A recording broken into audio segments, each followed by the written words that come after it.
Hello hi అండి. నేను ఈరోజు మా ఊర్లో చేసుకునే స్పెషల్ పాయసాన్ని మిక్స్ చేసి చూపించబోతున్నాను. పండుగలకి ఇంట్లో ఎటువంటి శుభకార్యం ఉన్నా కూడా ప్రధానంగా వీటితోనే అడప్రథమం చేస్తారండి. వీటినే అడ అంటారు. ఇవి గోధుమలతో చేసిందండి. రైస్‌తో కూడా అడలనేవి తయారు చేస్తారు. ఆన్‌లైన్‌లో కూడా ఇవి దొరుకుతాయండి. రైస్‌తో అడలు ఇంట్లోనే తయారు చేసుకోవచ్చండి. చేసుకోవడం కూడా చాలా ఈజీయే.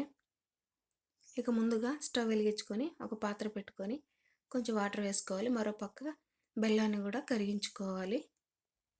వాటర్లో కొంచెం నెయ్యి వేసుకొని నెయ్యి కరిగిన తర్వాత ఆడనన్నింటిని కూడా అందులో వేసుకోవాలండి. మంటని సిమ్లో పెట్టి మూత పెట్టి ఒక 15 నిమిషాలు 20 నిమిషాల వరకు ఉడికించుకోవాలి. అన్నీ కూడా బాగా ఉడికిన తర్వాత స్ట్రైనర్లో వేసుకొని 2-3 సార్లు శుభ్రంగా కడిగి పక్కన పెట్టుకోవాలి. ఇక స్టవ్ వెలిగించుకొని కడాయి పెట్టుకొని కొంచెం నెయ్యి వేసుకొని సన్నగా తరిగిన పచ్చి కొబ్బరిని వేసి అన్నింటిని కొంచెం దోరగా వేయించుకోవాలి. అన్నీ కూడా వేగిన తర్వాత డ్రై ఫ్రూట్స్ కూడా అందులో యాడ్ చేసుకోవాలి. డ్రై ఫ్రూట్స్ వేగిన తర్వాత గిన్నెలోకి తీసుకొని అదే కడాయిలో మనం ఉడికించుకున్న ఆడనంతా కూడా వేసుకోవాలి. ఇక కరిగించుకున్న బెల్లం నీళ్ళని వడగట్టుకొని ఇందులో వేసుకోవాలి. అన్నింటిని కూడా ఒకసారి కలిపి రెండోసారి మూడోసారి తీసిన కొబ్బరి పాలని ఇందులో యాడ్ చేసుకోవాలి.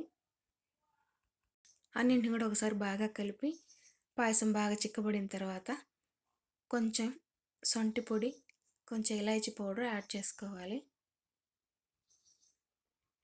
మంటని సిమ్లో పెట్టుకొని కంటిన్యూగా కలుపుతూ ఉండాలండి.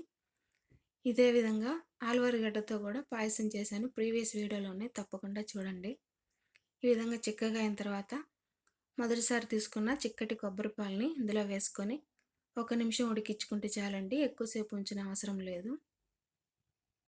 ఇక చివరిగా వేయించి పెట్టుకున్న పచ్చి కొబ్బరి డ్రై ఫ్రూట్స్ని యాడ్ చేసుకొని సర్వింగ్ బౌల్లోకి తీసుకుంటే వేడి వేడిగా అడప్రథమం రెడీ అండి. తప్పకుండా ట్రై చేయండి. ఇది చాలా అంటే చాలా టేస్టీగా ఉంటుంది.